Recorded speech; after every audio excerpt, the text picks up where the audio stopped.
Hi, my name is Dr. Angela Grace. I'm a registered psychologist in Western Canada, and I work with children and families with long COVID. Hopefully, you've watched the previous modules already.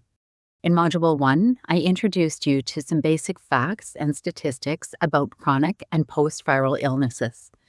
In Module 2, Jennifer shared her family's story with long COVID and also shared with you what students and parents need their teachers to know about long COVID.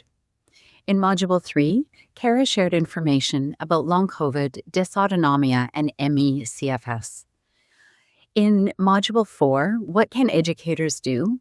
Learn about post-viral and chronic illnesses. I'm going to cover mast cell activation syndrome, some neuropsychiatric syndromes, and cognitive symptoms. So, what is mast cell activation syndrome? First, let me explain what mast cells are. Mast cells are a type of white blood cell that helps your immune system fight infections and heal wounds. When they find a threat, like an allergen, they release chemicals like histamine to help your body fight it off. MCAS is an immune disorder caused by cellular malfunction of the mast cells. It literally means these cells are not working correctly. Essentially, mast cells are overreacting to a harmless trigger. It could be a certain food, a medication, an odor, stress. Anything can become a trigger when the mast cells are overactivated. Many parts of the body have mast cells and are affected. The gastrointestinal tract, the urinary tract, the lining of the airway, and the skin. So any part of the body that comes in contact with the outside world. It can result in episodes of reflux, diarrhea, vomiting, bladder urgency, swelling, shortness of breath, flushing, itching, unexplained rashes. Rashes are often where symptoms are the most visible. Unlike allergic episodes which have a very clear and distinct trigger, mast cell episodes can be triggered by anything, and episodes can range from mild to severe to life-threatening anaphylaxis. What a teacher may notice. So what you may notice with mast cell activation syndrome is the child may suddenly have hives or a rash or itching or swelling. They may talk about feeling bloated, having cramps, feeling like they're going to throw up, feeling nauseous. They may say, my tummy doesn't feel very good. They may have a sore throat, hoarseness, wheezing, stridor, shortness of breath, and throat swelling. They may have difficulty breathing, have congestion, and their eyes are watering. They may say their chest hurts. They may have new onset food allergies or intolerances and anaphylaxis. They may have fatigue and a lack of energy, might have a headache or joint and muscle pain, numbness, or tingling skin. So what kids will experience is they do not feel good, and they will tell us where in their body they don't feel good. Their skin may be burning, may be itchy. They may say their tummy hurts, their throat hurts, it hurts to swallow, it hurts to breathe. Their eyes might be itchy, eyes might hurt, their nose is stuffy, they can't breathe, can't concentrate, can't focus, and have a headache.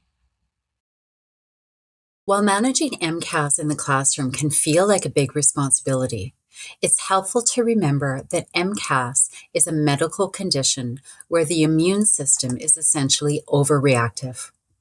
While parents will provide specific instructions from their child's doctor, here is how you can help manage these invisible triggers to keep your students safe and ready to learn.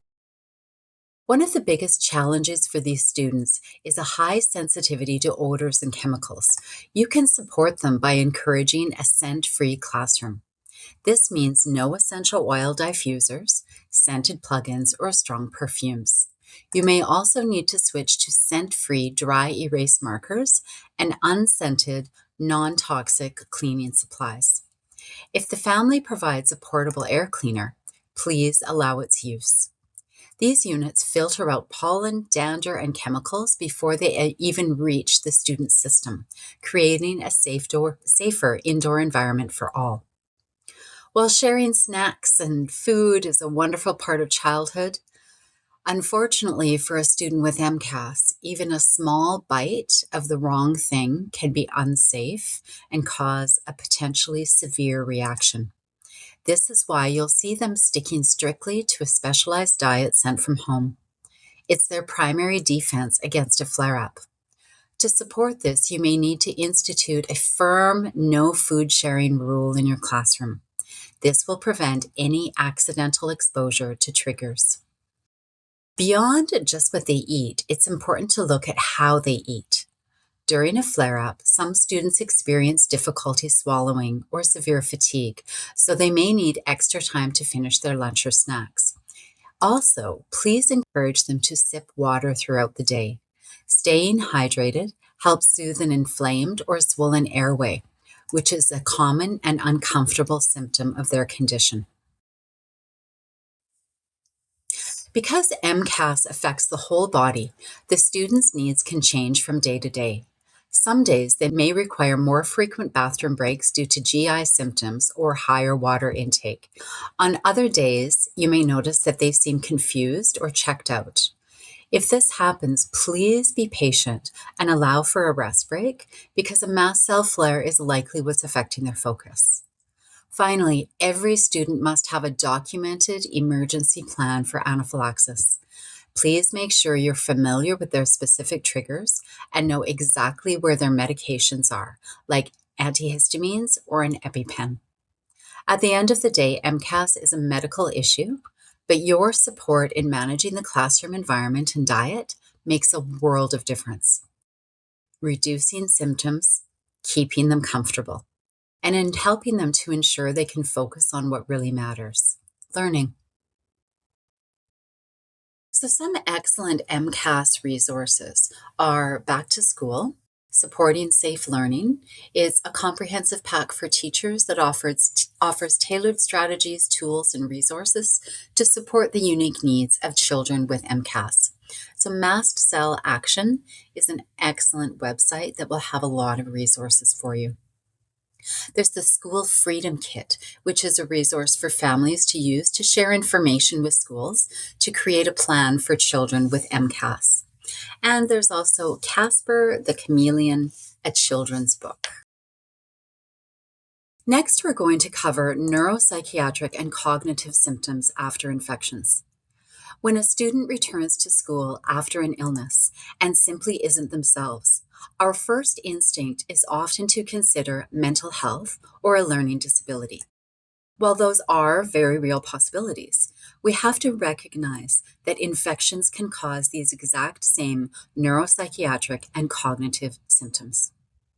Whether it's an anxiety-like response, a sudden struggle with focus, or a change in mood, it is vital to consider that these symptoms might actually be the result of how a recent infection impacted the brain.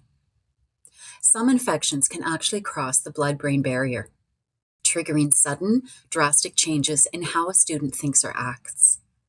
In some cases, there are physical and structural changes, meaning that certain areas aren't communicating the way they used to. This directly impacts the student's ability to learn.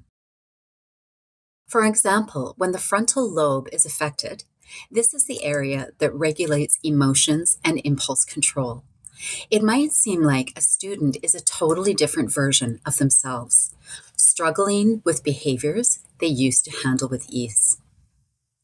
Students experiencing neuroinflammation or brain matter shrinkage may have trouble with memory and processing information.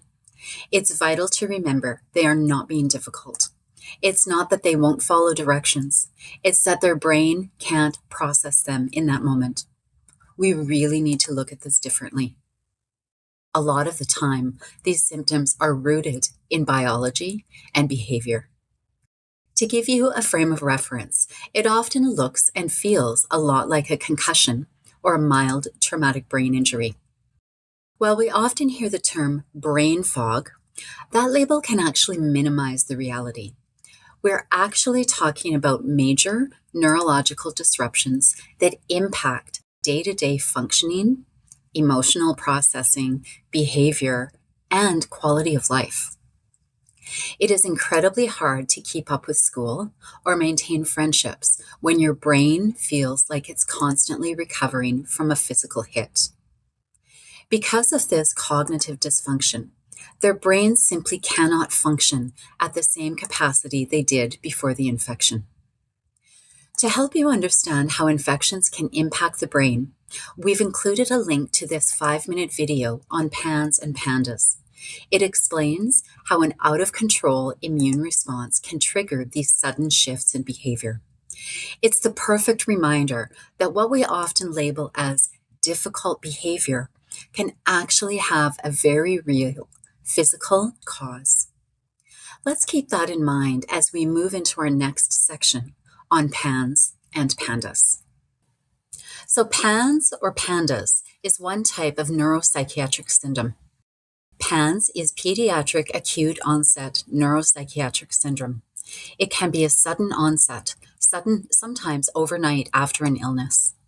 There are dramatic changes in behavior, like intense fears or rituals that the child suddenly can't stop, or refusing to eat certain foods or any foods at all. This stems from a very dysregulated immune system, which causes inflammation in the brain. It can be triggered by infections like influenza, pneumonia, or COVID-19. It also can be caused by an environmental toxin or even extreme stress. PANDAS is a subtype of PANS that is triggered by a strep infection. So what does this look like in the classroom? As a teacher, you may notice a sudden, drastic change in behavior. It's often described as a flip of a switch. You might see behavioral shifts like intrusive thoughts. The child may seem distracted or stuck due to obsessive thoughts they can't seem to shake. You may see repetitive behaviors. This can look like obsessive-compulsive traits, such as an inability to stop washing their hands or needing to perform a task in a very specific, repetitive way. Next, you might see emotional shifts like sudden anxiety. You may see a student who was previously independent suddenly become terrified of being away from their parents or afraid to go off and be with their friends. You might witness sudden mood shifts that are completely out of character for that child. The SMAD feeling. A child might describe their internal state as being SMAD, a confusing, overwhelming combination of sad and mad, SMAD. They may say that their friends hate them, and they may say they don't want to live anymore because they feel that distressed in their own bodies. You might also see physical and sensory changes like tics. The student may develop motor or vocal tics that they cannot control. There may be sensory overload. They might describe strange sensations on their body, like a feeling like something is on their face, or suddenly becoming sensitive to lights and sounds in the classroom. You may notice that a student suddenly refuses to eat their lunch, often due to a new, intense fear of choking or contamination. And finally, you might see academic red flags, like cognitive decline. You will likely see a distinct, sharp decline in school performance. Handwriting that was once neat may suddenly become illegible. This is a classic sign called dysgraphia. The hallmark of PANS and PANDAS is that these aren't gradual changes. If a child goes from being a regulated, performing student to being ill, to suddenly struggling with these intense symptoms over the course of a few days, it is a major red flag for a medical trigger. So how do we manage PANS and PANDAS in a school setting? First and foremost, we need to recognize that this is a medical condition that requires medical treatment. As an educator, you are often the first person to see the before and after, making your observations vital. The most important thing you can do is notify the parents of any abrupt or drastic changes in their child's behavior. Documenting exactly when these shifts happened can be the key to a medical diagnosis. If you notice a decline in school performance, make copies of the student's work from before the shift and after.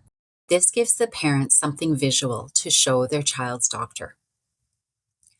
These children are often so overwhelmed by what's happening inside their own bodies that they have no bandwidth left for a busy classroom.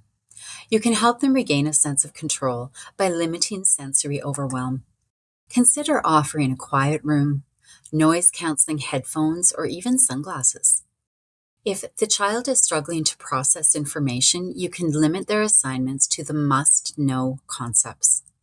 It is also important to allow preemptive rest breaks to minimize or prevent meltdowns and rages before they start. One of the most important things to understand is that these students' internal worlds are really disrupted, and going to school can be really hard on them. Most children want to please their teachers and be with their friends, so they will use every ounce of energy to hold everything together during the school day. Because of this, they may come unglued the moment they hit their safe space at home. This is why a parent might report rages and distress, even if the child seems fine in the classroom. Our goal is to work as a team with parents to keep the school day as stable and calm as possible. By limiting overwhelm at school, we can ensure these children can have some quiet time at home rather than an evening full of rage, distress, and meltdowns. So there are a number of PANS and PANDAS resources. The PANDAS network has an education toolkit that is really, really beneficial. So it gives you information about symptoms and ways to support children with PANS, PANDAS, and related disorders. There's a 1.5-hour training online workshop that you can take as well. PANDAS Occupational Therapy Handout provides information about signs of PANDAS and how occupational therapy can help manage PANDAS symptoms. These are 2 online documentaries that are really important to watch. I highly recommend watching My Kid Is Not Crazy, A Search for Hope in the Face of Misdiagnosis. And there's also Stolen Childhood. Both these documentaries are well worth watching to understand what these children and families are going through. So PCAS is post-COVID-19 ADHD-like syndrome. So it is a new onset of ADHD-like symptoms after a COVID-19 infection. This is very much related to the brain inflammation and the neuropsychiatric and cognitive dysfunction issues that can happen post-virally. There's a distinct change in attention, concentration, and working memory. They may have difficulty with memory, recall, and planning. They may be misplacing things, and there can be a change in hyperactivity and impulsivity. So what will you notice in the classroom with post-COVID-19 ADHD-like syndrome? If a child has not had a diagnosis of ADHD, you may suddenly notice ADHD-type symptoms. If a child has a diagnosis of ADHD already, you may notice worsened symptoms.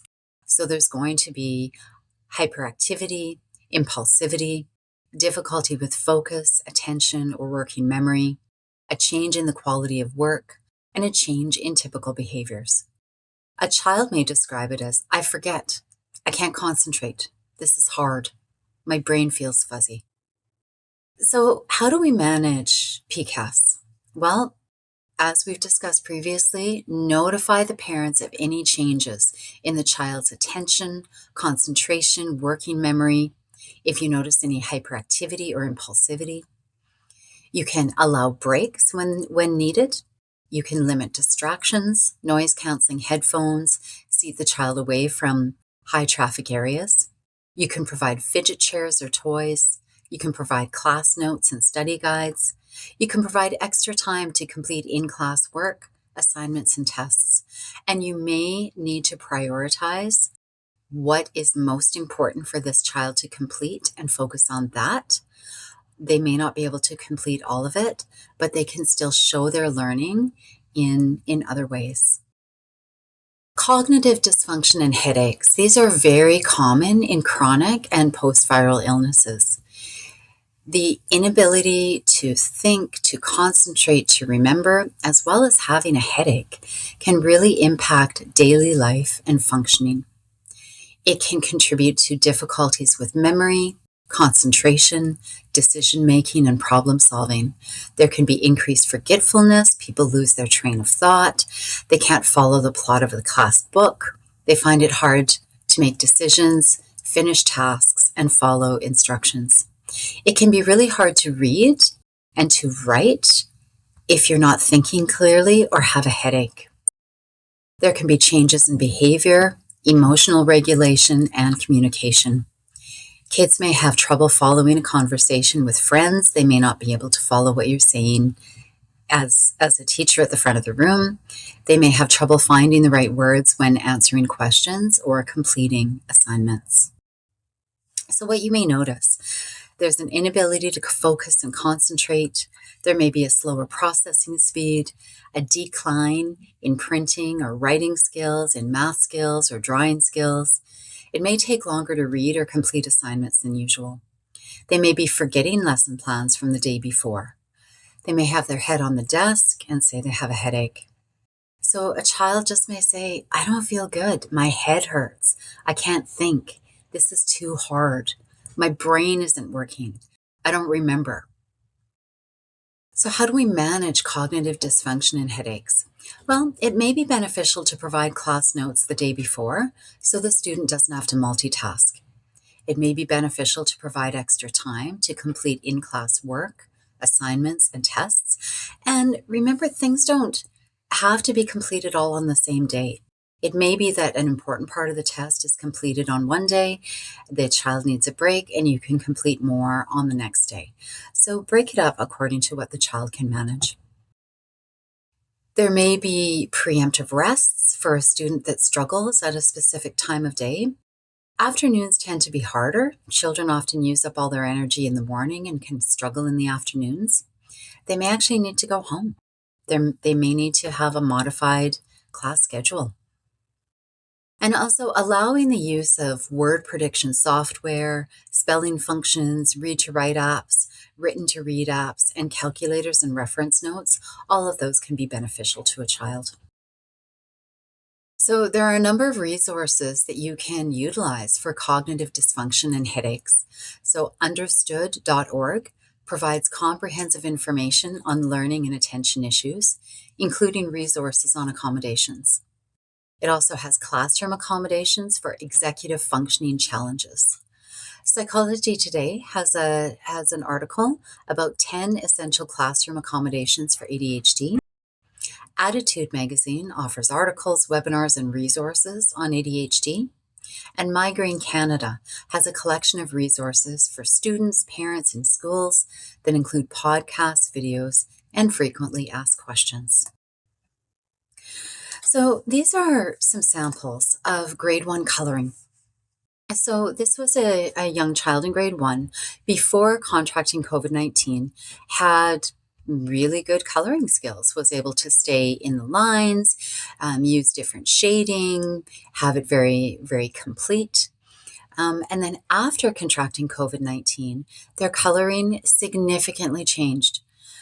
Scribbling, not able to stay in the lines, everything, it was scattered and all over the place. So a very distinct difference. So these are some drawing and writing samples before contracting COVID-19. So this is the very beginning of September. Fairly well-formed letters, fairly well-formed animals, decent coloring, so clear writing. After contracting COVID-19, barely able to hold a pencil, hardly able to get any pressure on the paper. The letter formation is significantly changed, reversed. The drawing is not complete. So this is not a sign of a learning disability. This is a sign of brain dysfunction after a COVID infection. So there was improvement with medical treatment. The writing got back on track, back on the lines, forming sentences. There's a bit of delayed spelling issue, but again, this is grade 1 where spelling issues are typical. And then coloring and drawing was able to be more cohesive, more coherent, and the child was much more content doing the work. All right, so we'll move on to the next module. Thank you so much for taking the time to learn about the impact of post-viral illnesses on children's cognitive and neurological functioning.